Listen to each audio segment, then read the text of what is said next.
For the first time in 7 years, we might be looking at start of a dynasty with the OKC Thunder. But the rest of the league spent the summer reloading. This isn't just a new season. It feels like a whole new league. We saw blockbuster trades, shocking injuries, and a rookie class with unbelievable hype. And on top of it all, the sound of NBA basketball is changing with NBC back in the game, nostalgia, but also Amazon, who I work with from a streaming platform perspective. So let's break down what really matters. I'm with my man, TJ Jefferson, of course, back in the building. What up, though, man? What up? Let me see that. Let me see that shirt. The logo. A little homage to Jerry West here, the logo. The GOAT of the logos. Yes. Okay. How you doing, man? I'm good, man. I mean. Thank you for having me. No doubt. I mean, it was a little rough last night with the Clippers in the game one. Look, man, I'm sure we'll get to that. Let's not lead off with that just to upset me. Then I'll be messed up for the next 45 minutes. We're gonna leave that one where there's a one-game anomaly. So we got 81 to go. 43 points in the first quarter told me all I needed to know. I thought you said you was gonna leave it alone. I'm done now. All right. 43 though. I know. Okay, bro. It was rough going. But anyway, listen, I wanted to do this is a perfect time to kind of do like a season preview. I know the season started. Barely, Jim. I know, but we got some games under the belt. We already got a leading MVP candidate. Yeah. Probably a couple that should win it already. Let's talk about it. Yeah. VJ, I mean, heck of a job for that young man. Yes, no doubt. 34 points in his debut. But I kind of wanted to dig into, we know the storylines. A lot of things happened over the summer. Mm-hmm. Teams retooled. You got, OKC looking to defend their championship. What happens in the East now that, of course, the injuries impacted some of the teams who were the favorites. Haliburton, of course, Jayson Tatum. Cleveland is kind of back in the fold. Are they really the threat we think they're going to be along with New York? So a lot of things we want to dig into, but I wanted to start kind of with the champs. Mm-hmm. The process of repeating as the champions and kind of what goes into the mental psyche, the physical part of the game that either allows a team to repeat or hampers a team from ultimately living up to their potential. And the toughest thing too is it's not like I've done it and I repeat it, but I've been around the league enough to know, whether that was my time spending with Ron Harper and the Chicago Bulls during that second three-peat, watching, the years in which the Lakers were able to do it during the time I was playing.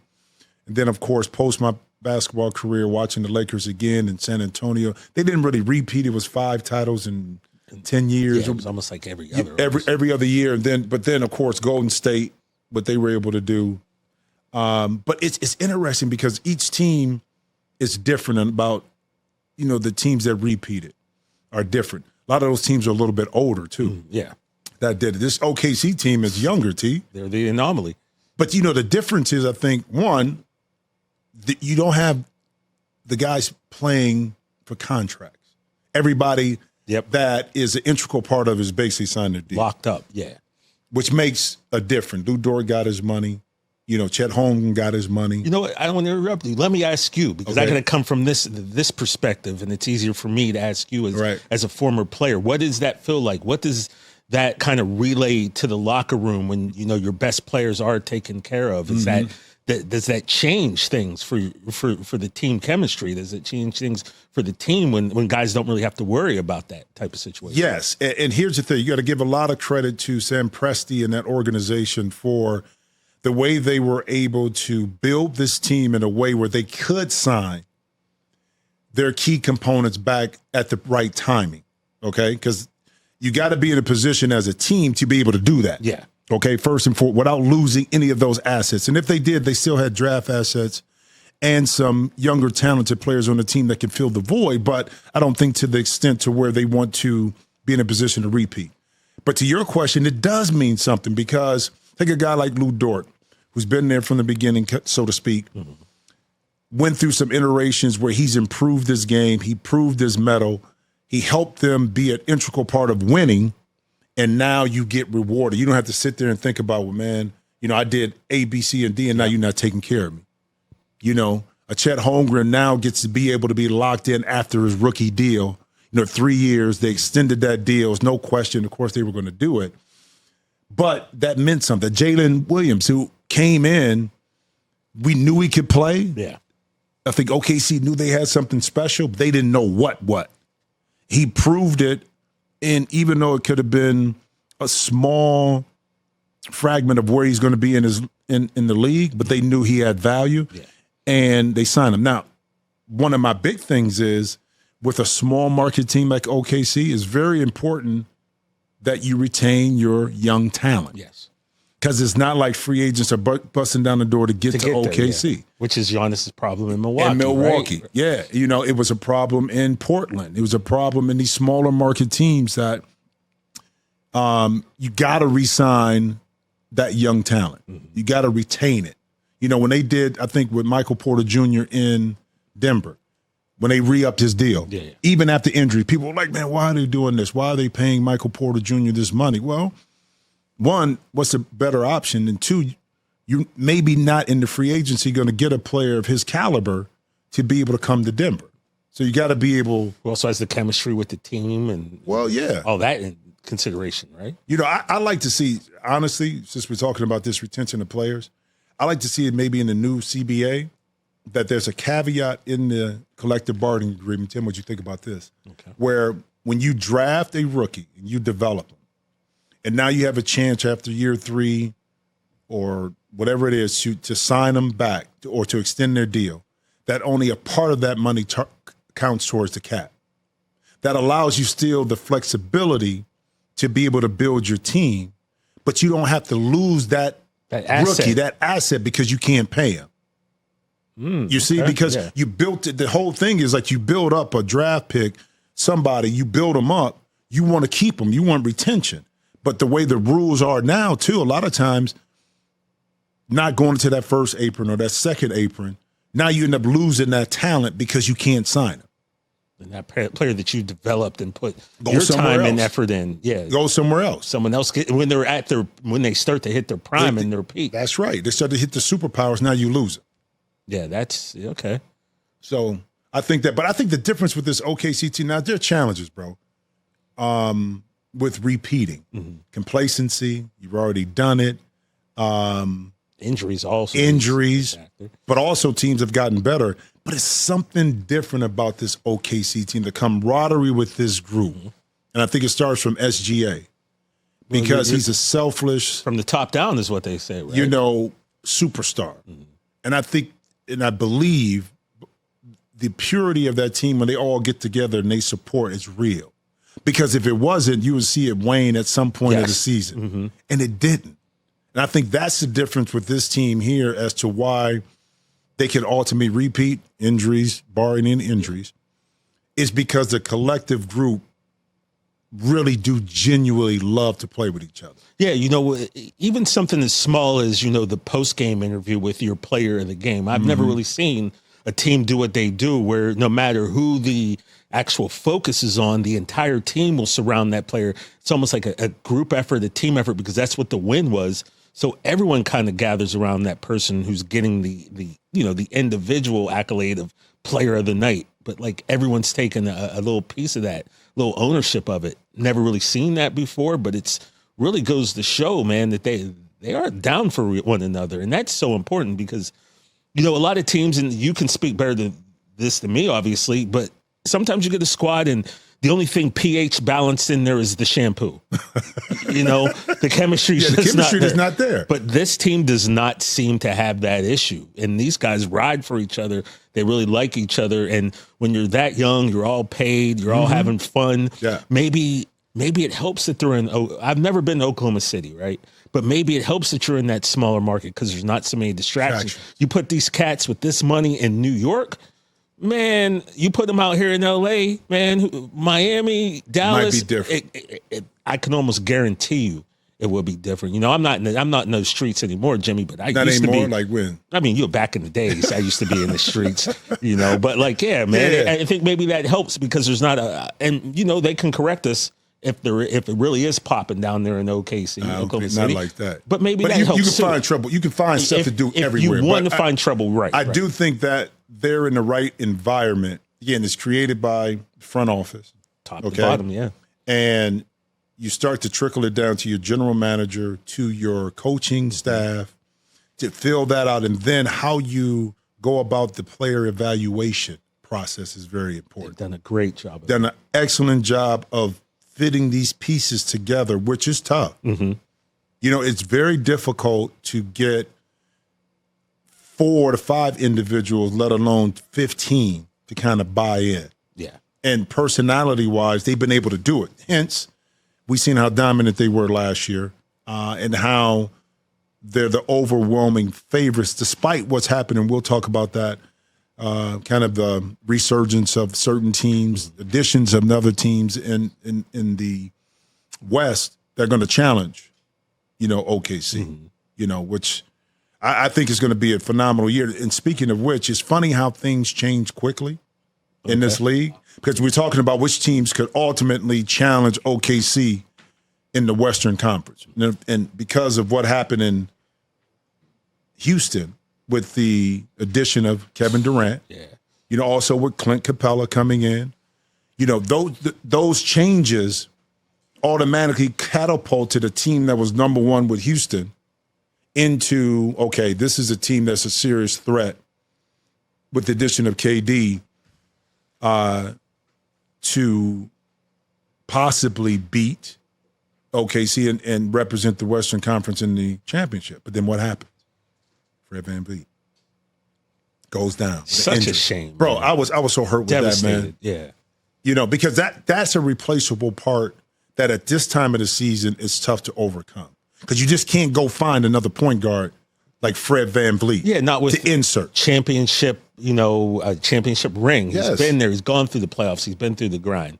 So yeah, that kind of stunk to see him get hurt like that. It does. And when injuries happen, matter, because say this happens in the last year, beginning of the summer, you got time free agency wise to find and plug a piece in there. Yeah, the perfect piece. But when it happens, you're limited. So now we saw in game one, even though they took OKC to 2 overtimes, that they struggled with operating their offense at times with initiating and being able to operate the same way they did last year. And the challenge is, it's not like, okay, KD can handle it, Reed Shepherd can handle it, Thompson can handle it. But the problem is those guys are finishers, 2 plays. They're not initiators. So you're asking finishers, the guys that get it now go, to now be initiators of the offense and create the same kind of change your game up. You know what I mean? The same kind of point guard mentality on the short notice to do that. And that's going to be tough for Houston. Oh, yeah, for sure. I mean, but you look size-wise, right? Like we're just talking about the big lineup. They want the big lineup. They're big, but let me ask again. I come to you with these questions because your eyes, as a former player, they're big, but they don't seem very fast. Am I? No, they're not. They're not like Cleveland. Yeah, exactly. You see, that's the difference. Thunder are big and fast. But they are. But here's the difference too. One, I don't know how much. It depends on the team that they play. I think a lot of times they play the super big lineup. Okay. That can fluctuate. Coach is going to look at breakdown in game and say, okay, this may benefit us better against Team A compared to Team B. But how your offense operates is also important. When Fred has the ball and he's running the pick and roll and he has to isolate, or he has to be able to get these pocket passes in, that's what he's used to doing. But now the defenses are going to play those pick and rolls a lot differently. The execution on those pick and rolls in these plays, these specialty plays, are a lot different because you don't have Fred VanVleet to be able to see 1, 2, 3 plays ahead, to be able to see the breakdown in the defense and then make the right play. That's just instinctually what he does as a point guard. And that goes back to my other point about having finishers now being your initiators of the offense. Every now and then they're going to be able to make the plays. But on a consistent basis, that's what made this Houston team so tough. Even when VanVleet struggled shooting the ball, he still operated the offense. Yeah. And then once his shot came back, like we saw in the playoffs, that made it even more deadly of an offense when he had both going. So I don't know how Houston overcomes that, because you can't replace him, but you got to figure out if there's somebody that's out there free agent wise, point guard, that can come in and be a part of this, because I think they can get the injury exception. No, is he definitely gone for the year? Yeah. Okay. Yeah. You see what I'm saying? Do you feel Thompson can be the one who step? No, not as a full-time point guard. Doesn't have that skill set. He's a finisher. You're taking his best skill attribute, which is finishing at the rim, cutting to the basket, second shots, away by having him initiate the play, by having him further away from the basket. It's the same thing with Tyrese. His big thing was hustle, breaking down, keeping the offensive glass and possession alive. Okay? Reed Shepherd coming off of screens and being that on that second side, the guy you can get it to, now going to it. Kevin Durant can do it, but then you start to wear him down. Think about it. If Kevin Durant is bringing the ball up, you know what I'm doing as an opposing team? I'm going to press him up. Yeah, pressure. I'm going to press him up. So now you got to get the ball out of his hands. Somebody else is going to initiate, try to get it to him in half court. But again, this is what happens. It's not something like Ime Udoka hasn't seen before, but it's something that you didn't prepare for coming into the season with how you made the moves on your roster. You based your roster moves on having Fred VanVleet as that leader at the point guard. And what, they were dreaming of this VanVleet and Durant running the pick and roll together, doing things like that, and now. And then you think about on the weak side, you got a highly explosive Amon Thompson on that side. You got Reed Shepherd also as a shooter to keep the court spread. We're not even talking about Sengun, who's been able to duck in and do some things that occupy space, and now his three-point shooting, as we see, has gotten better. So you had all 5 of 8 that you got all these different aspects of the offense that operate off these two players that are now, it changes because of the dynamics of not having VanVleet. So do you think that's something that they can overcome, or they just have to work with what they have? And I think right now they got to work with what they have and figure out whether that's now or as we get closer to the trade deadline, is there a point guard that they can get that they think fits what and they don't need a scoring point guard. They don't need a point guard to come in here. They need a facilitator. They need a facilitator, one that could be a threat coming off a catch and shoot when that ball comes back to him, and can be a threat coming off the pick and roll. And defensively is not that much a liability. That much of a liability. Anyone out there just off the top of your head? I was trying to just think, man. I got to go back through. I'm always a fan of Tyus Jones. Okay. I just am. Just how he plays the game. Well, with the Duke, I like him. Well, I mean, high IQ, doesn't turn the basketball over, makes the right plays, a coach on the floor. Those things to me, that's why I always love it. And it's hard for me to understand why he didn't stick in certain places. But that's what he could bring, especially to a team like this. That's the kind of player I see. Okay. Now that brings me to, we talked about Houston, but I think the team that everybody's really talking about is Denver. Yeah, I mean, you've got arguably the best player in the world. How do you see the loss of Porter Jr., since we spoke about him earlier? How do you see that loss? I mean, I know they've replaced him with Cam Johnson. So how do you feel that is going to work for this team? And what does, I guess the better question for me as the fan asking the pro is, what does Cam Johnson bring to the table that Michael Porter Jr. did not? Well, he's not going to bring the same shooting threat from behind three, but what he's going to give you is defensive versatility. Okay. To be able to guard multiple positions. He can run the court. Not asking you to replace, and I think Denver looks at it like, not asking you to replace Michael Porter Jr., because at 6'9", 6'10", the way he can stretch the court and shoot the ball, that's not in Cam's game right now. But what Cam can bring is a level of versatility offensively where he doesn't need the ball in his hands. He runs the floor, but defensively, where a lot of the breakdown happened, according to what we all heard about Michael Porter Jr. on the defensive side, that is not much of as an issue with Cam as it was with Michael Porter Jr. Plus, the contracts are a little bit less too, so you got some ease off the salary cap with moving Michael Porter Jr. a little bit. But then the addition got shooting. Now, Denver shooting. You end up getting Tim Hardaway Jr. Yep. Okay, back in the fold, who can shoot. You got Bruce Brown that's back. That was like the utility player. He was like that glue guy for that championship run that did a little bit of everything. Now, he's running a little bit of point guard. We'll talk about that a little bit on that second unit. I think they still have to address that. Denver. I think they definitely missed him last year, though, with everything he brought to Well, they did. Yeah. But they're interesting, too. Denver, who's that backup point guard for them? Because they end up having Bruce Brown kind of run quasi the de facto point guard when Murray's not in the game. Mm-hmm. Again, that's not who he is, but it works when you have Jokic on the court because he can still facilitate stuff.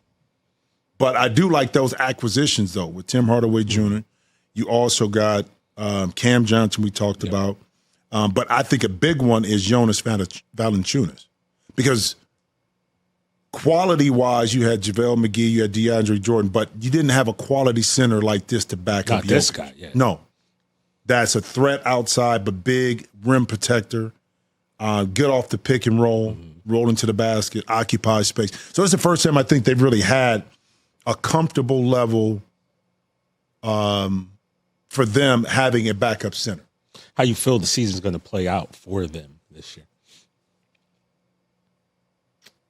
I was thinking about this the other day, like teams that are really, because you got the best player probably in the world, with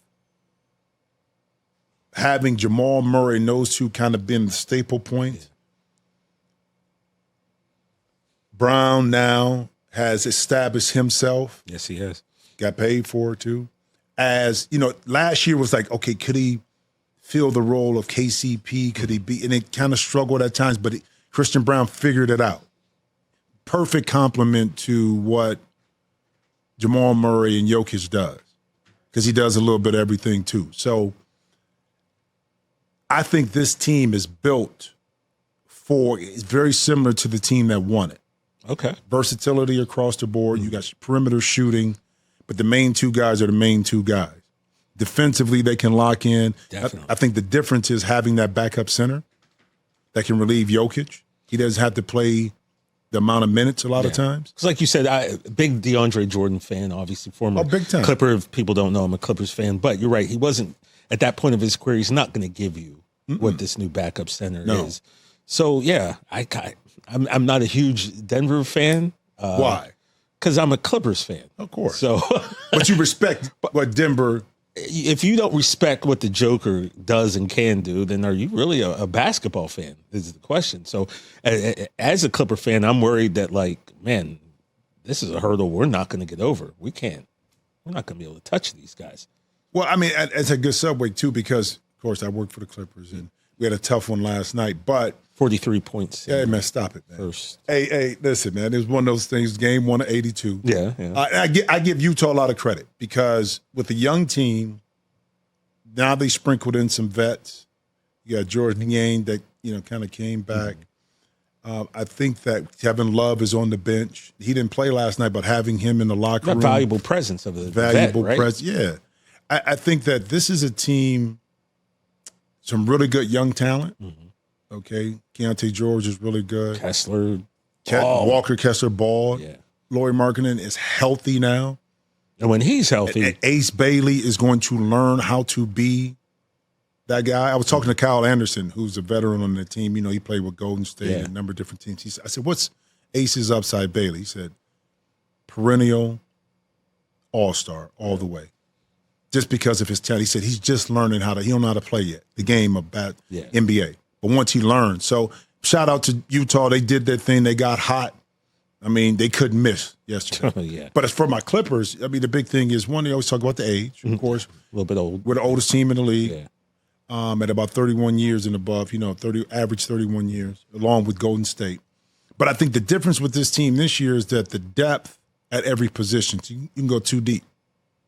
But not only too deep, the two players are different.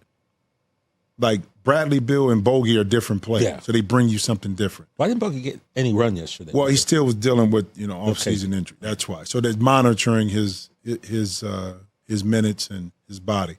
But also, two things they addressed. One, they needed a backup center. Okay, so Ty Lue wouldn't have to play small. So you accomplished that by bringing in Brook Lopez. Now he's different than Ivica Zubac. Yeah, Zoo has expanded his game. He's now a facilitator. You can trust him with the ball in his hands. He can score down low. Double team comes, he's making plays. But what he doesn't do is provide you space on the court. It's not stretching out the defense like Brook does. So Brook is going to give you lane protection, rim protection, rebounding. But now he's a space provider, whether that's in the pick and roll or when James or Kawhi are doing their thing, you can space him in the corner and the big has to honor that. So now you're pulling the big out of the lane.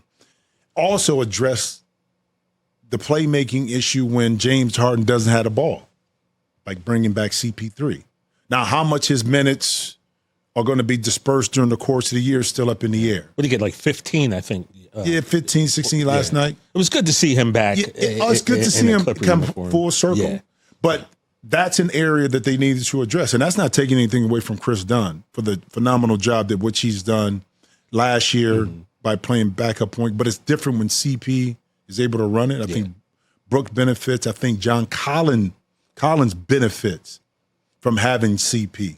So that's another aspect. John Collins, a highly athletic 3-4 man that can guard multiple positions, that can run the court, shooting about 39, 40% from three. So he stretches the floor. You know, I thought Collins would be starting. Well, see, the thing is, I think Ty was looking at, okay, in that first group, you got Kawhi, Bradley, Bill, and James. Which is great to see Kawhi back. Great to see, okay, but we need a defensive presence, too, on that wing. Kawhi can't guard each and every night the best player. Guess who can? DJ. You see what I'm saying? Yeah. And then you get the rim protection with Zoo. Now, what happens, too, is on that second unit, I think John Collins gets more freedom offensively, yes, in that second unit to be able to utilize his skill set. And I still think it's going to take 15 to 20 games, not just for John, but for the team to kind of figure out how all the pieces are going to fit. Because just because you got great names and potential Hall of Famers that you put together, all of a sudden it's not going to just click. I mean, we've seen that many times throughout the history of basketball. Just putting, Hall of Famers together isn't case in point. What that 2000, whatever the year there was with Nash and Karl Malone coming to the Lakers. Oh, yeah, the Lakers. It was 06. Okay. Yeah. And also let's talk about Bradley Beal. How do you see him fitting? What do you see his role on this team? You know what I think he brings to the table, and I know he brings to the table. We know he can score the ball. Okay. In Washington, he was ball dominant, which was a good thing. He needed the ball in his hands. He had to go create and do his things. I think he 2 seasons scored 30-plus points, okay? Yeah. We know he can score. But the difference is he brings cutting to the basket, okay? He can cut, great cutter. So Zoo and James playing off of the Kawhi, but also movement without the ball. A la like a KD, a Steph, on that second side, you can run a pin down for him. He gives you a different aspect to your offense, okay? That's what he can bring to the table. And you're not asking Bradley to be a high usage player with the ball in his hands, but he can also facilitate and also be a playmaker. He can bring the ball up, relieve the pressure for James. So he gives you that versatility offensively where he can do more than just have the ball in his hands and pound and try to break you down. He can really beat you without the ball in his hands.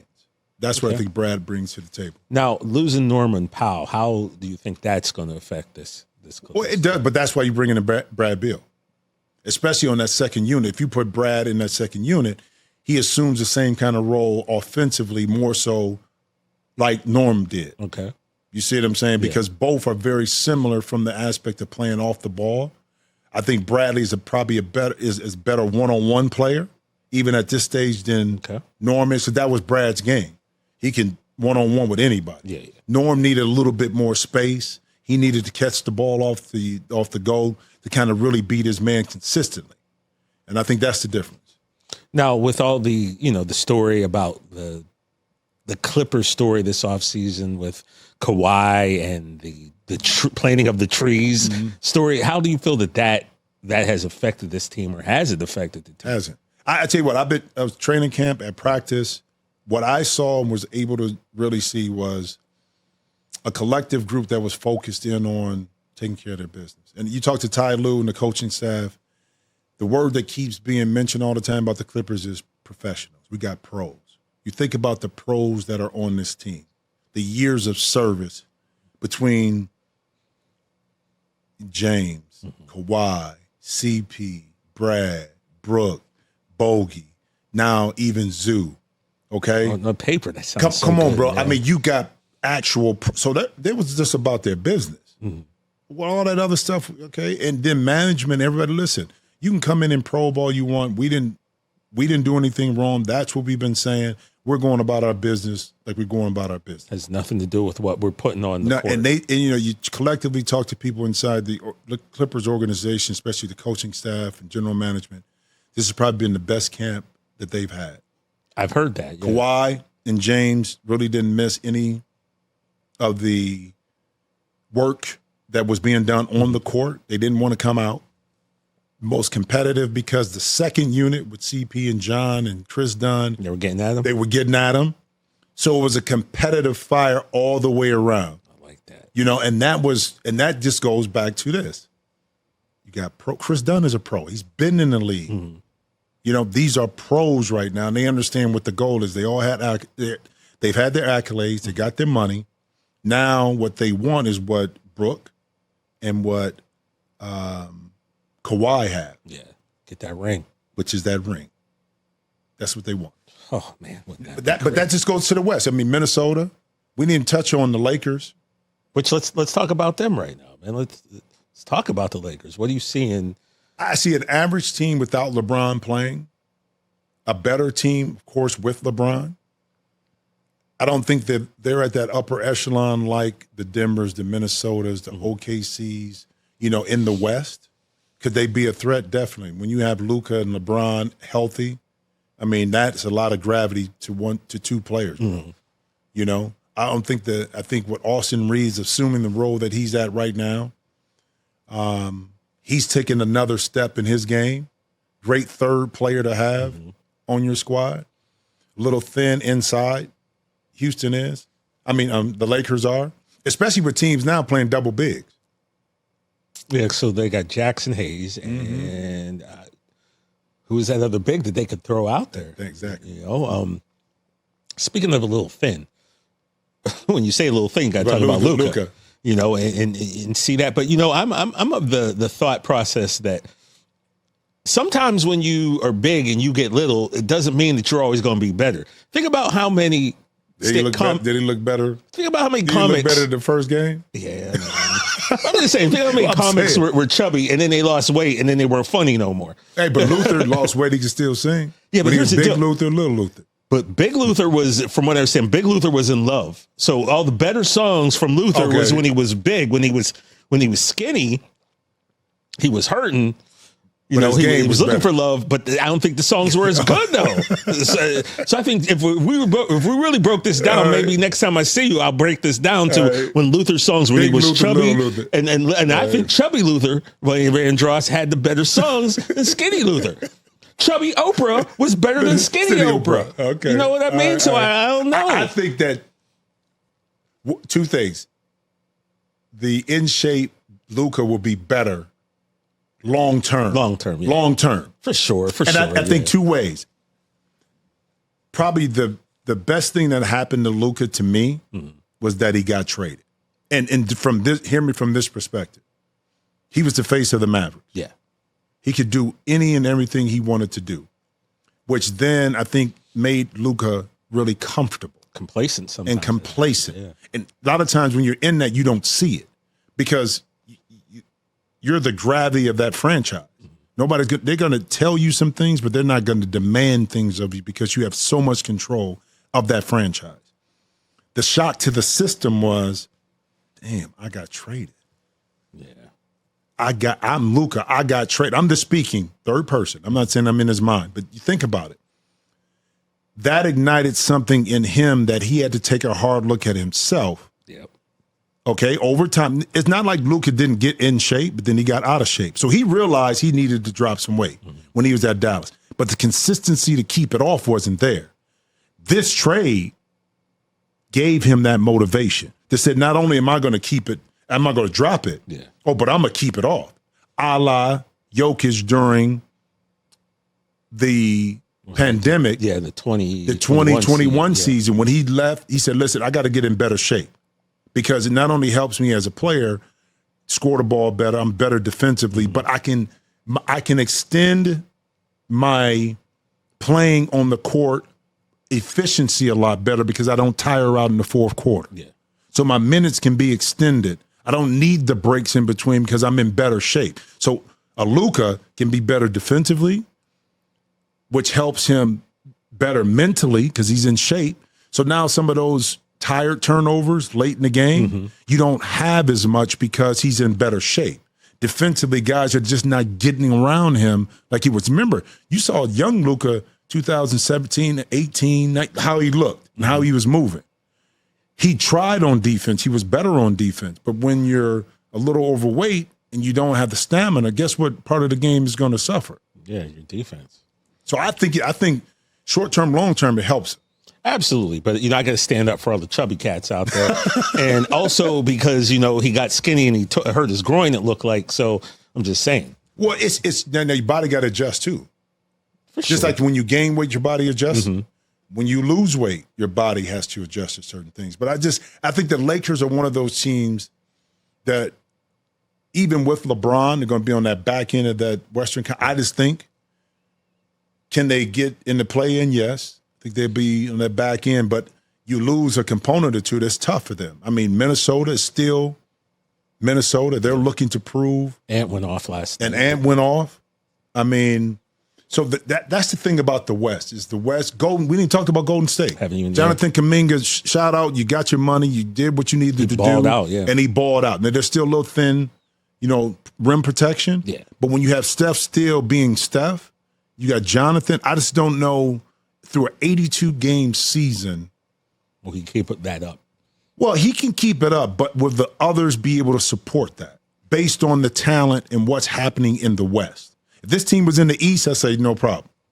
But in the West, you see what you want. You want to be a top 4 seed to be able to have home court advantage in the first round. Okay? Definitely top 6 so you can avoid the play. Okay? That's what you want. Can Golden State be a top 16? Yeah. You think they can? Okay. I think they can, but it's a lot of things that are going to have to factor. Jonathan Kuminga really is going to have to be as consistent because you got Jimmy Butler. You got Steph. Draymond is going to do his thing. But Jonathan Kuminga is probably like that X factor that gives them that youth, that athleticism, that above the rim, that defense that Steph and Jimmy at this point in their career can't give you. And he's going to have to be very consistent with that all year for Golden State to kind of see that. Now, did you see the bet that's going on? Maybe I shouldn't be using that right now. Yeah, man. But the I guess the friendly bet that is allowed with the Warriors. Do you know about this? I heard something about it. So Draymond bet Jimmy that I guess Jimmy would shoot a higher percentage from the foul line than Steph. Okay. Oh, wait, say that again. So Draymond and Jimmy have a bet, and it's that I guess so. It's Jimmy saying to Draymond, "I'm going to shoot a higher percentage from the foul line than Steph Curry." The thing is, Steph didn't know about this until after the game was over. Someone brought it up to him, and he goes shoot a better over the year over or just the year. Okay. And so Steph was asked about it at the post-game presser, and he kind of looked. He got a look on his face, and he was like, "Well, this is the first time hearing about it." And the reporter was like, "Well, do you think he can?" And he was like, "Absolutely not. There's no way." Well, Steph shoot 90%. Yeah, bro. and so that Jimmy said, "I'm going to have to shoot 91%. I think I can do it." He goes, "I was 16 of 16, and he was 8 of 8." But I mean, that's a tough. But hey, man, you got to have a goal, right? You got to have a goal, different goals, and also to value. You got to look at who gets to the free throw line the most because that matters too. Because if Jimmy gets there less than Steph, shooting less free throws but making more, his percentage is going to reflect that. Just like people always said, well, Seth is a better three-point shooter based on percentage than Steph. I said, but his volume is not the same. Yeah. So if he's shooting less than making, of course his percentage is going to be higher. Yeah, if I'm going 2 for 3 every game. Exactly. Steph's shooting 10 to 12, 13 a game. So his percentage is going to be a little bit different. But Golden State is interested. I want to make a real shift real quick because we had to tap on this, is that if you look at the season preview, still wouldn't talk about Cooper Flagg, what he's going to bring to Dallas. Yep. I think Cooper Flagg going to Dallas is a great scenario for two things. One, the pressure for him to have to carry a team is not there because of AD, and then when Kyrie comes back. So he's able to learn. You still have PJ Washington. You still have Lively, guys that can help him defensively around so he can kind of go do. We saw some highlights and what he's been able to do. I had a chance to cover him in college, okay? Early December, then through the NCAA tournament. High motor, high IQ, very unselfish. Teammates love playing with him, and his skill set is off the roof. But I don't think he is going to have to carry the same kind of pressure going into his rookie year as maybe a Zion had to, or Ben Simmons, or you don't. Because of the surrounding because cast. Because of the surrounding cast. He doesn't have to go in and be not necessarily even because like of a the Wemby. Expectations that are the expectation. No, because they're pretty high. But they're high, but they're not. Cooper has to be the linchpin this year to get us. No, we know a year, 2, 3 down the line, this is all Cooper flag. Okay. But right now, we have built a team that he can come in and be a support mechanism, learn, go through his stuff, and add value without having to carry the load physically and mentally. And also add to his game because he's running a little point now, right, without Kyrie. Yep. So it's just, that's just. And he can go through and make mistakes without being killed, like other rookies in his position were before, because of the expectations of him leading the team is not the same. Because when Zion went through his stuff with everything, the spotlight was on him all the time. You didn't see that with the NBA because the NBA didn't put Cooper flag the first national game kind of like they did Zion. Okay. You see what I'm saying? Now, they put him the next day with Wemby, but Wemby's kind of the headliner, and the secondary piece of that is number one pick's Cooper flag, in my opinion. Okay. All right. Well, I'm going to take your word for it. All right. I just, Speaking of Wemby, before we move on, let's. You know what Victor Wembanyama looks like to me? He's a guy. He was my creative player when I used to play 2K 2006. Every player I made was 7'5", weighed about weigh that much, but weighed about 270 and could, big man with guard skills, could handle, could shoot threes. He's like a video game come to life. Have you ever seen? I'm going to ask you the question. Have you ever seen anything like that? But I already know the answer. No, because you have? No. I haven't seen the complete package. I've seen a player that was very similar. Ralph Sampson. Okay, we were both Ralph Sampson. From Ralph Sampson was so ahead of his time. He didn't shoot it with depth and didn't pat it like Wemby. But Ralph was, if people don't know, Ralph Sampson was 7'4", played for the Houston Rockets, player of the year, 3 years in three years in a row in college. At Virginia. And he was a 7'4". He handled the ball. He brought, because as I'm watching Wemby highlights from when he was 16, 17, 18 years old, I kind of made that thought. And I go back on YouTube and watch the Ralph Sampson. I don't really have that clear of a memory, but Ralph's running the offense. He's pushing the ball up the court. And at that point, a big man was never supposed to be that far out. Ralph Sampson was about, 10, 15 years ahead of his time. He was, and that's why I think when he went to Houston with Hakeem, it didn't kind of work because the league wasn't ready for a big that could kind of step out away from it and be as effective, which is crazy because in college, that's what made him special. But because the league was still built around a big man on the block, it didn't work. Maybe if he didn't go to Houston, maybe if he were able to go to a team where it was just him as the main post player and they were able to utilize him differently without having another big, maybe it works out different for Ralph Sampson. But back to the comparison, body size, I looked at the two. Agility, I looked at the two. Athleticism, I looked at the two and how they athletic-wise, were very similar, okay? IQ and how to pass the ball, I look at that. Wemby has, of course, the range of three-point shooting. Wemby has the guard skills a lot better than Ralph. But that's the iteration of what the game is. But evolution. And the evolution of the game. So when I see Wemby, I see I ain't going to say 2.0. Wemby's the 5.0 of Ralph Sampson, of what he brought to the table. And I tell you something. What they wanted to do with Wemby this year was, okay, we know you can shoot it, but I want you to have some discernment on the number of shots and when you shoot that three. I think the first game he only shot 2. I believe so, yeah. So he got closer to the basket, utilizing that size. But use it, and come on, man, 40, he used it. He used every tool that he had. Every tool he had. Now, the threat is I can step out and shoot the three. You get comfortable here. Now I can bang you on top of the head with the three. But I can also break you down and take you to the cup, too. But that's the beauty of another year of growth and understanding how to play this game, how to utilize your tool set, okay? Because now you got to be able to sprinkle in things. Okay, against this team, I'm better utilized really to the basket. On this team, I may be better utilized because they got two bigs, pulling them out, allowing my teammates now more freedom of movement to get to the basket by being a perimeter threat. So that's the iteration of being, college coaches always say, the best thing about being a freshman, you turn into a sophomore? Turn into a sophomore. Okay. You see what I'm saying? And the best thing about a young player in the league after they go through their first year, second year is that they grow another year of experience, okay? And then now they see the game different. I can see Victor seeing the game different because he came from Europe playing a certain way. Completely different than completely different. He had to figure it out.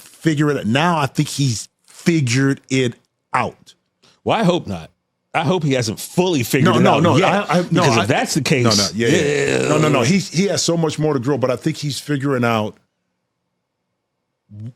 how to really play this game and be efficient at it. Well, Brian Windhorst, he was a guest on the Rich Eisen show, and he said he dropped some nuggets to us. One of them being Wemby doesn't like to be listed as tall as he is for whatever. Like Kevin Durant. Yeah, like apparently they measured him at 7'5", and then later they clocked it up as a clerical error, and they moved him down to, I believe, 7'3". And they also kind of wanted him to understand that his skill set's best served not taking as many three-pointers as you said. And to me, that makes complete sense. You don't want to be as tall. You want to everyone know that you're a more well-rounded, skilled player, but yet your gift, your blessing is the fact that you're that tall. That you're that tall. And now you have this skill set that nobody else has. So you have to find a way, the best way, I guess, balance. For him. The balance. There you go. We go back to that. The best pH players find the balance within their game. Yes, sir. And that's what he's figuring out, I think, right now in this year. And this is, again, we're only one game in. We saw some preseason games, but that one game, I think, tells a tale of kind of not only his thinking, but how the Spurs want to utilize his skill set within their offense. That gives a little tell sign of what we're going to see, I think, through the course of the season with Wemby. But, man, we kind of covered the West a little bit.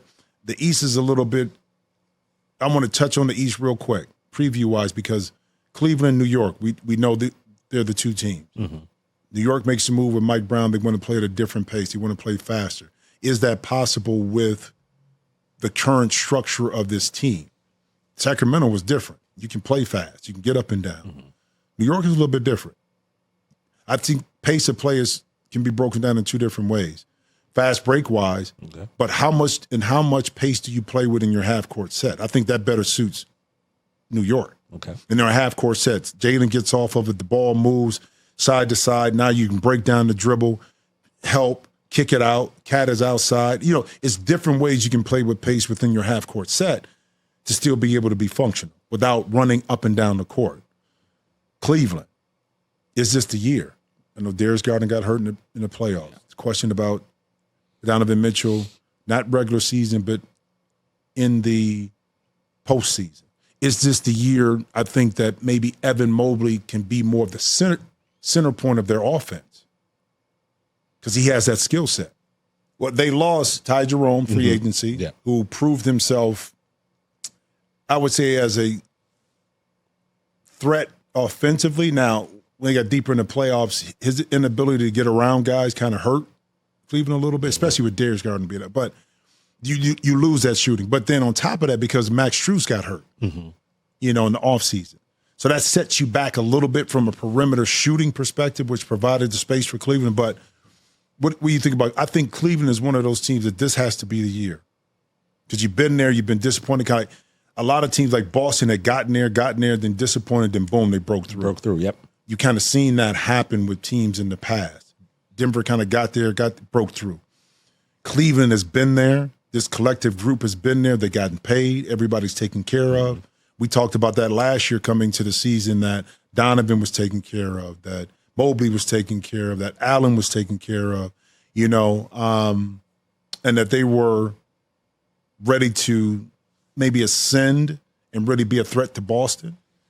But now with Boston hurting, with Indiana, no Haliburton. So now you have, those are the two at the top of the pecking order. But then creeping is that Orlando team. Yeah. Okay? With Desmond Bain coming in with a healthy Franz Wagner, with Paolo Banchero coming in and having another season. Wendell Carter with the size inside. This is a team that plays hard. They play together. They play smart. And they leaned out, I thought, their roster because they had a lot of overlapping parts. And that's not taking anything away from some of the players who, Cole Anthony gone, yep. Markelle Fultz, but they had a lot of overlap in a lot of the same positions. You have Healthy Shrugs now coming back, who was a ball hawk. Mm-hmm. So now I think their roles will be more defined. You understand your playing time a lot more, so you'll be more comfortable in that. And now I think Coach Mosey can manage those pieces a lot better. So Orlando is a team that we think healthy could be in that top three. And it filters out Atlanta depending on the health of Porzingis, on how that plays out. I think is going to be very important. And in the East, Milwaukee, that's a tough one right there, bro. Yeah, there's reports that Giannis, does he want to be there? Does he want to be traded? I heard that his family moved back to Greece. I just think, I don't, and again, from what I've read and known about Giannis, he loves Milwaukee. He wants to build, he wants to win there. Mm-hmm. But did you also hear that he had said that he would accept a trade to the Knicks? Well, in the Knicks. Oh, wait, here's the thing, though. Did he say that, or did somebody say that? Okay. See, you got to be careful with these sidebar conversations because until I hear Giannis really push for that, or you can see in some of his interviews, if he starts to lean towards the openness, you can tell how somebody answers questions. Yeah. Okay? And you can start to piece it together based on how they're answering certain questions. Until I see that there's a lean and hedge towards me wanting to force my way out or get a trade, I'm not going for the other stuff yet. Okay. Because there's too many innuendos and rumors going on about it, and a lot of times it's not true. Yeah, things don't mean anything. They don't mean anything. People will take something as simple as unfollowing someone on Twitter or Instagram and then build a whole narrative around that. It's just social media. It's like, what are we doing there? Yeah, so the bottom line is we kind of looked at it like the West, we already knew, listen, it's, 10 deep, 11 deep. Utah was, picked to have the worst record in the West, and we saw what they did. They certainly did not look like that. But, it's a long season. Yeah. Portland is going to be a threat. But in the East. Well, Portland might be under. But they play hard. Right now. Portland might be in disarray. Yeah, a little disarray. That was a team that played better in the second half of the season last year. They had momentum going to the summer and at the beginning of this season. We'll discuss that in a minute. But in the East, it's kind of more defined when you know kind of who's going to be there. With Cleveland, with New York, you figure Orlando's going to be there. Those three teams. Yeah. And then the rest filter out with Atlanta, with Milwaukee. Where Chicago fit in that Detroit. I was just about to bring up. Detroit, whether they fit in that puzzle. Another year, Jaden Ivey comes back. Durham, another year. Duran, another year of experience. Cade Cunningham, shout out, bro. He had a heck of a year last year. Yes, he did, man. Unbelievable. And Isaiah Stewart, if he can, separate the football from the basketball, he had 20 last night, led them. So that's a team that grinds you out, So it's not as defined. It's more so that after that top three in the East, man, it can go anywhere. Well, can I bring up my other team? I get a lot of crap sometimes because I have two teams. I have an East Coast and a West Coast Sixers. Team. Let's talk about the Sixers. I didn't bring them up because I knew you were. let's talk about it, man. Because on paper, I'm looking at this team, and then I heard great things about VJ Edgecombe. You saw it, and then last night they came to fruition, man. What are your thoughts on the Sixers? It's all about Embiid. It's all about Embiid. Yeah, because he did not look great yesterday. 20 minutes, 4 points. It looked like he couldn't jump. Still kind of recovering from surgery. But it doesn't look like he took into consideration over the summer, like Luka, to drop that weight. Mm-hmm. And I know it's more difficult when you can't physically go out there and compete and play because of injury, especially when you have a lower body injury. Because you can't do the same kind of workouts. But your diet is very important. Mm-hmm. To me, I always felt that Embiid never has been in tip-top shape. Yeah, unfortunately. And that contributes to a lot of these nagging injuries, reoccurring soft tissue injuries, because you're never in shape. Again, you got a big body. Mm-hmm. And if you put too much weight on that body, something eventually is going to continue to break down. And that's what we see with Embiid. Yeah, human beings probably aren't meant to be, 7'2", 290. No, not like that. And you can be 290 in a different way too, though. Okay, where physically you're put together, okay, and your diet supports that. Now you're not as apt to getting injured. Because there's no question that when Embiid is healthy, he's in that best player in the game. But it's so much of their success hinges on him being him. Now, you're in the East, you may be able to get away with some things to win some games. In the East, how dynamic Tyrese Maxey is. Very. Very. Now, VJ Edgecombe, are you going to depend on him all year to give you that? We don't know yet, but we know the potential is there. Paul George is the other aspect of it. It's the X factor. See, now, if Paul George was healthy coming in and playing like Paul George, then you can say, you know what? They can carry the load until Embiid figures it out. Mm-hmm. But that's still a question mark. So it's your Sixers, it's still a question mark. Yeah. Who are they? Do we know who they are? We know people's names. Yeah. No, but seriously, but who are they as a team? As a team, yeah. What's their identity? How are they going to play? A lot hinges on the health, as it always has. Always. Of Embiid. And, the weight thing is one thing, but he also gets very unlucky sometimes. We're talking, the dislocated fingers out of nowhere, the broken eye sockets, things like that aren't necessarily have anything to do with his weight or his conditioning. Mm-hmm. It's just, the bounce of a ball, a stray elbow, someone falling on his knee that was already hurt. Now, is that the definition of injury prone? I was about to ask you and that, it's not meant to be in a negative connotation either, but it just seems like it's always something happening with Joel Embiid that limits his time on the court. Yeah. Whatever it is. And again, getting poked in the eye, you can't. Ain't nothing you can do about that. Busted nose. Busted a finger, you going after a ball and it hits. Bro, it just seems like it's this cloud around he and the franchise that never allows either to benefit from that enormous talent on a consistent basis. We see it in small iterations on how good he and that team can be, but collectively we haven't seen it enough for a long period of time. We've seen Boston build up. Yeah. We saw Milwaukee build up. Yep. Even from a little aspect, we saw Indiana kind of build it a little bit by piece. They still, to get to where they're at. New York, we've seen it build up. It's been these breaks and moments with Philly. Yeah.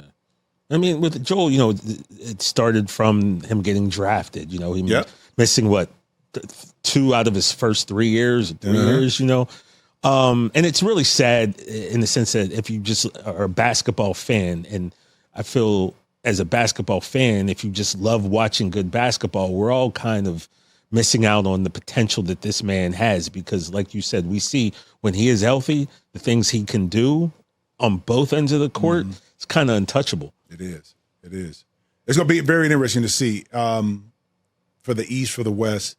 And one thing I did want to touch on was this. It's interesting. We've seen a lot of change, a lot of excitement in the league, a lot of new faces. But here's the thing that we're looking at, an end of an era, a big change. Mm-hmm. When and how does it come? And what I'm mentioning is Steph, LeBron, KD.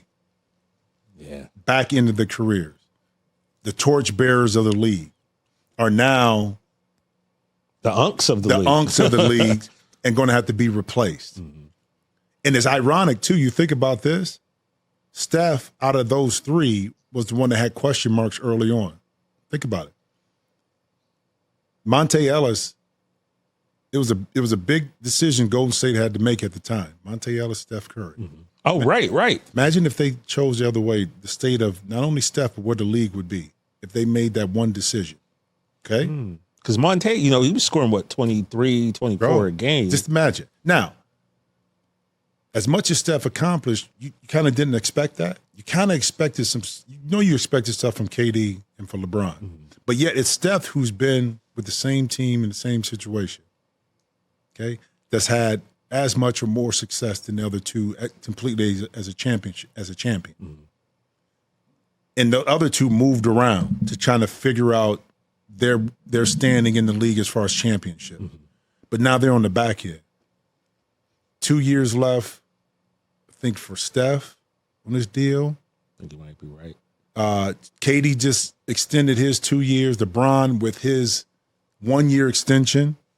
So you're talking about changing of the guard and how that happens, that transition, in the league, and who it gets handed off to is a very interesting thing about this year too, because we're seeing the end of an era starting to come. I'm not saying that they can't play longer, but would they continue to be the torchbearers of the league? Well, look, the end is obviously near. Yeah. I mean, it just is what it is. For LeBron, Rich and I were talking today.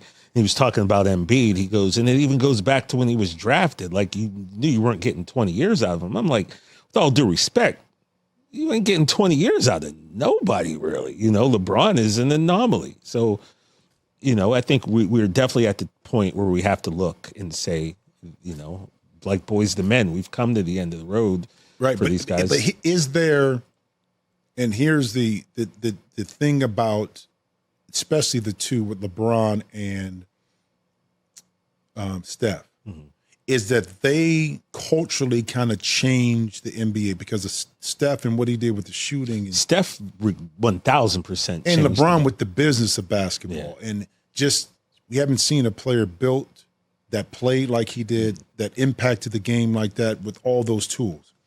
As great as the young talent we have coming in and that are already playing, who can galvanize the public from that perspective to kind of be really the face or the faces of the game? Yeah, that was a question last year. You know what I mean? We're not talking about just talent. Yeah. Because Steph did way more outside of talent because of his size or lack thereof. He galvanized a whole culture of people, demographic of people that believe that they can do what he can do. Because I think, Jimmy, that might have been because not everyone, look at LeBron. He's 6'8", 6'9". He's 250, 260. He's just, built like a superhero. Right. Not everyone, most people can't relate to that. Right. You can relate to a dude who's like 6'3" and he looks like your neighbor and someone who you'd be playing pickup ball at the Y with. And I feel, that on top of the fact that Steph made everybody think that they could shoot 32 feet away from the basket. Good and bad. In my opinion, in some cases, ruined basketball because guess what? Not everybody can shoot like Steph Curry. I'm going to push back. I'm not going to say Steph ruined it. I put it on the coaches who let kids do it. Okay. So whether Steph was doing it or not, you as a coach still got control. Somebody who's teaching these young men and women how to play, that's responsibility too on you. That's a great point. To not allow them to play like that. Yes, sir. So Steph gets a bad rap for that, but it's the people who are put in position of power that have influence over these young men and women that allow them to do it. I don't care if it's parents. I don't care if it's coaches or if it's an organization that allows it to happen. Yeah. Steph, he was just so talented. That's what he did. It was undeniable. It was undeniable. But he still had a certain discipline to it too, though. Okay? With Steph in his game. He still beat you off the dribble and got to the free throw line and got layups. Facts. Okay? So it wasn't always just that. He wasn't just hanging out. He just wasn't. But that's where I'm going to go back with that. But it's going to be interesting to see. And to me, the face of a league is not sometimes all about just the talent. It's who has that intrinsic impact on a group of people that galvanizes, that just does something different. Steph was different. LeBron was different. A lot of the Wemby is different, but because he is maybe European a little bit, how does that connect with young players? Yeah, okay, and he's 7'4", 7'5". That's a whole. And we can't relate to that. We can appreciate it. Yeah, but to the average fan, it's like, well, I ain't never gonna be there. Anthony Edwards, but then it's some things in his personal life that I think prevents him from being the face. That, you know what I'm saying? Yeah, slow down, young boy, a little bit. So is it a Cooper flag? Is it a Cooper flag? Well, because of situations, you're kind of thinking, the people, a certain demographic of people probably will rally around Cooper Flag to try to make him the face of the league, and I don't think that's any secret. But you know what's interesting is that Luka's not. Luka's also not American. I know. Either. It's always there's always something. It's always a but. You see what I'm saying? Yeah. With all these talented people we got, but there's a but. It wasn't a but with Steph at the beginning, but he's too small. But then it was like he's injury prone. Remember, his ankles were an issue. But then he just hit that stride. Boom, it was over. It never was a question with LeBron. Nah, I mean, LeBron had this pressure on him since he was 15, 16 years old. I still have the Sports Illustrated when he was 16 on the cover. You see what I'm saying? Yeah. So that's when we talk about face of the league, we're talking about not just talent. It was a lot of talented players when Michael played. Of course, that whole thing was just levels. But it's levels to this. Is what I'm saying is that there's levels to this, and it's not just based on talent, because there's so many talented young players in the league right now that you can point around and say, okay, they can be the face, but some guys have it. Yeah. And it is something that you just can't put down on paper. It's intangible. It's an intangible that a person or persons have that when they walk in the room, they can sell you on it. The energy changes. Yeah. And it's only so many that come around. And we're on the back end of that aspect with especially, and that's not to take anything away from KD, but with Steph and LeBron. And that's hard to replace. June 9th or June 25th, 2009, I was in New York. I was getting ready to go to the draft at the Garden. About 2 hours before I went there, I got a phone call that Michael Jackson had died. That was the day. I went there because Blake Griffin was getting drafted first by the Clippers. I wanted to be in the building. But during that draft, Steph Curry got drafted, and he walked right by me. And you just never knew. I never knew on that day when that kid walked by me after he got drafted, come through the crowd, how his life and his career would end up. And it's a beautiful thing to see, man, because he definitely did. He changed the game, and he held himself up as, a guy who, we talk about guys who you don't have to worry about getting a call in the middle of the night that he did something wrong or, so he did everything the right way, I think, with Steph. And so it was good to be able to see him get those props and those rewards because he did do things the right way. No, and he changed the game. He changed the game. Changed the game. And it's, again, the handoff is never an easy one, but I'm sure we're probably not seeing who that next person is going to be. Yeah. I mean, we kind of know. But we don't know because you can put as much marketing behind a person. Yeah. That doesn't really mean that they're going to be the consistent. Because it's, like you said, it's not just what happens on the court. If I could bring this up real quick, I do a wrestling podcast. So and John Cena, of course. A lot of people, John Cena, undeniably the face of WWE for 20 plus years. And I was just looking at a comment on Twitter the other day, and they were thinking about other wrestlers who maybe could have been John Cena. But the thing was, it wasn't just what he did in that squared circle. It's the Make-A-Wishes. He's very famous for doing more Make-A-Wishes than anyone else. It's about knowing that you got to get up at, 6, 7 in the morning and do TV and radio hits, and you got to be prepared and be professional and represent yourself in the company. So there's more than just, was he the best wrestler? No, he was never the best wrestler. But for everything they needed to be the face of the company, he double checked every other box. And, that's kind of what you're looking at for the face of the NBA, right? It's just not what you do on the court, but there's other things that you bring to the table, and, it'll make people rally around you and uplift you, and you will become the face. I got a question for you, though. Was there ever a time, and I'm sure there was, when you were playing against a rookie, right, and you knew that he's going to be him? Like, who were some of the guys who you knew right off the bat? If I could give you an example, you remember Danny Fortson? I'm sure you played. Well, AI. Danny Fortson, he told me in 98, I was still living in Pittsburgh. He's from Altoona. We were hanging out. I was like, tell me about the NBA. And he got to the point where I was like, well, who's the man in the NBA? And he goes, well, I'll tell you this. He goes, you might not believe it, but that kid, Kobe Bryant, is going to be the man. Yeah. And I was like, really? He goes, trust me. He goes, and TJ, everybody knows it. And it turned out. And this was after, the air ball of the 3-pointers in the playoffs against the Jazz, and he wasn't starting his first 2 years. But Danny told me then, he was like, everybody knows Kobe's going to be the man. Well, it's different, and I'm going to wrap it up with this, because we knew how talented LeBron was. We knew how talented AI is. But that doesn't mean that they're going to be like we think they're going to be. Yeah. We knew they're talented. But it was some intangible about them when you played against them, that you said, you know what, they got it. They get it. AI was like that. Kobe was like that. Kevin Garnett was like that. Word. Okay? It was just LeBron was like that. KD was like that. You just knew it was something different about them at that time when they were young. D-Wade was like that. Word. It was just something different. Something, I don't know what it's hard to pinpoint it. Yeah. They just figuring it out, but damn, they got a lot more. And you just kind of know. And for all of us, we've been blessed to see that maturation process of a lot of these players who, carried the torch for the league. Speaking of carrying torches, it's been a tough day today, October 23rd. Unfortunately, some stuff came down today with regards to the FBI and gambling. Yeah.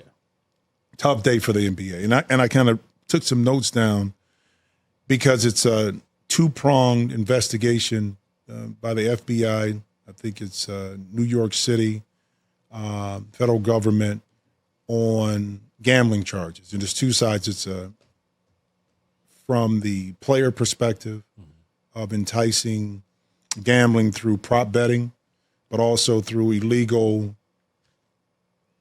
manipulation of a poker game. Yeah. So it's two different indictments, two different things going on. But unfortunately, Terry Rozier name got brought back up into this.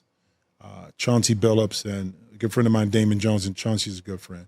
So at the beginning of the basketball season, when everything jumps off and we're all excited about Wemby and Edgecombe, and we had this great game between OKC and Houston and the Lakers and Golden State, and then boom, this bomb drops about this morning about the allegations in the probe into it. Now, this is a year-long investigation into this.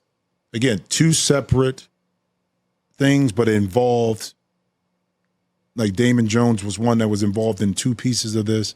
We already knew about the Terry Rozier, about the gambling, before. So I just took, Jonte Porter was banned for life in 2024, April, after admitting tipping gamblers and limiting his own minutes to cash parlays. And that's what we're talking about, the parlay part of it, which is really hard. Prop betting. The FBI are looking into wire fraud. This deal is called, codename Nothing But Bet. They follow phone records. They're looking into betting bank accounts, money laundering trails. They linked the mob to this. Yeah, that's not good. Okay. Fixed gambling, marked decks, card reading glasses. Card reading machines. Yeah. So it's a lot going on. Again, you don't want to indict anybody innocent until proven guilty. We don't know all the facts, whether Chauncey is a subject in this matter, Damon is a subject, or if they're the main targets. Yeah. We know Terry Rozier was exonerated by the NBA, but that's different than being exonerated by the FBI. Keep in mind, the NBA doesn't have the autonomy to subpoena a witness, okay, to take a deposition, to force a witness to come and testify against or for the defendant. Mm-hmm.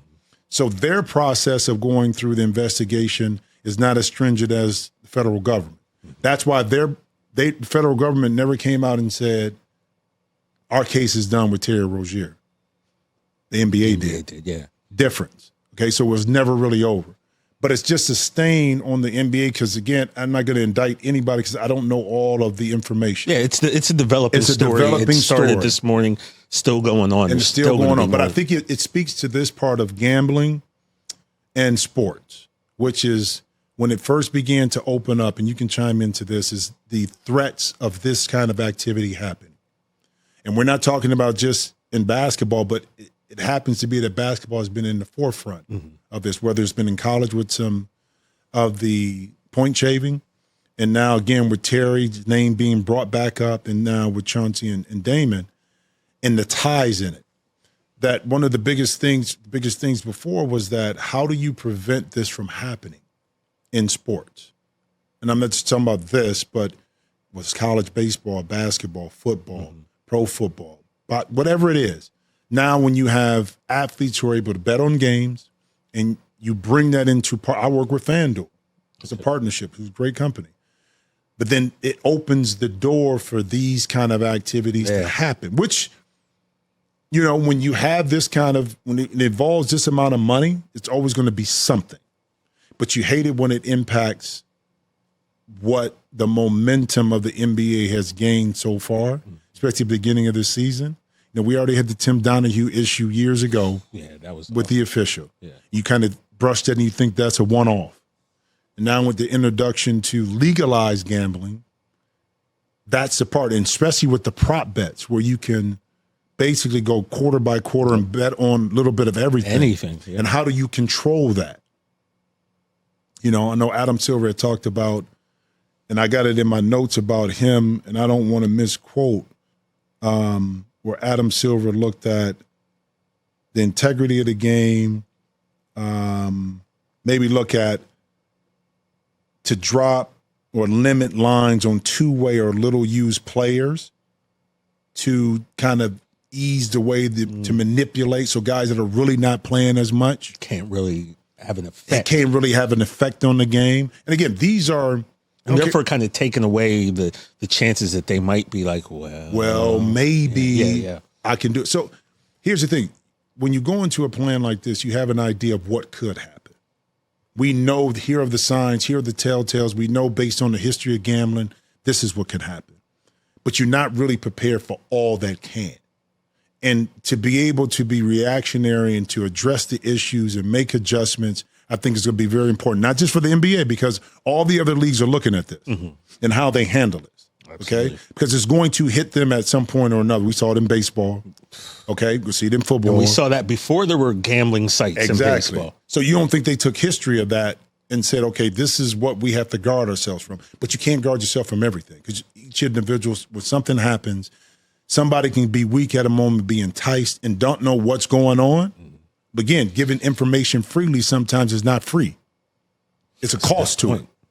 And it's unfortunate that we're in this situation right now with everything going on positively with the NBA.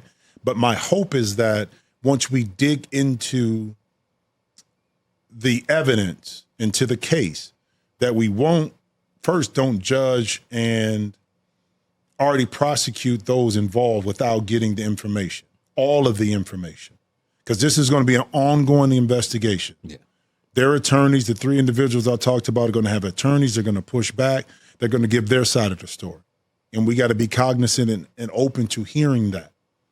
And then once the evidence gets put on together, then we can begin to decipher and pick apart. But to sit here on day one and to speculate on who did what and how it happened without knowing everything, I think is a disservice to the investigation itself, on what everything they've done, but to also the individuals who are involved. And despite Terry Rozier being mentioned in this again, I still have to see exactly what all it is on this side, okay? Because there's still some facts that are still left on the table that we don't know about. So couldn't go today without not talking about it, because it is a big issue today. Big story today. And it's going to be a story that's going to continue through the course of the season. But we had to address that today because it does kind of put a little stain a little bit at the beginning of the season. It really does. And it's sad, because you never want to see something like this taint sports, because you already have, there's always that little small group of fans, or I don't know who they are, who will always think that everything is fake. You know what I mean? Everything is fixed, yeah. And it's like, and now they're just, eating all this I told you. Yep. But with anything, you're going to have something. When there's this much money involved, okay? This much money. Yeah, I mean, it's going to be something. Human nature, man. It's hard. The lure of that money, it's a hard thing to turn down. And I know, but with the mob affiliation and all of this stuff going on, I mean, it's a big, big thing. You're talking about a year-long investigation and them having plans and insights into the actual gambling on the poker side. They knew exactly what they were doing in that poker game. I might be wrong, but I'm pretty sure I heard this is a 4-year thing that this has been going on. Well, they said one. One, okay. But as far as digging in, I mean, they said one when I was watching the press conference. Mm-hmm. Okay. A year-long investigation, they said. But they had plants that were at the poker games that were inside, that were a part of the scheme to kind of implement the cheating. Okay. Okay? Because they were trying to catch those that were involved. So it's unfortunate, but that's the way of the world. I mean, it's been that way. This ain't the first time. No, definitely not. We just get it real time, and it impacts us now because it's happening to us now. So just be cautious on your speculation, on your indictments, on these individuals until you kind of figure out and get more information about what's really going on. But, I appreciate you, bro. That's a wrap on our season preview. To me, the board is set. The pieces are in motion. And it's going to be one of the most, I think, unpredictable seasons that we've seen in a long time. So don't get too frustrated when your team lose early, like the Clippers. Don't get too high when your team starts to win, because we got a lot of season to go. So I appreciate all you tapping in. Thanks for having me, brother. Always. I'm glad you can join me and pontificate a little bit. I'll always answer Jimmy Jackson's call. I appreciate it. Especially if I get some free Clippers. I got you. I got you. Make sure you download the show at Jim Jackson Show on IG, on the Rich Eisen YouTube, or wherever you get your podcast. Enjoy the weekend. A lot of great basketball coming up and football this weekend. Peace. Talk to you soon.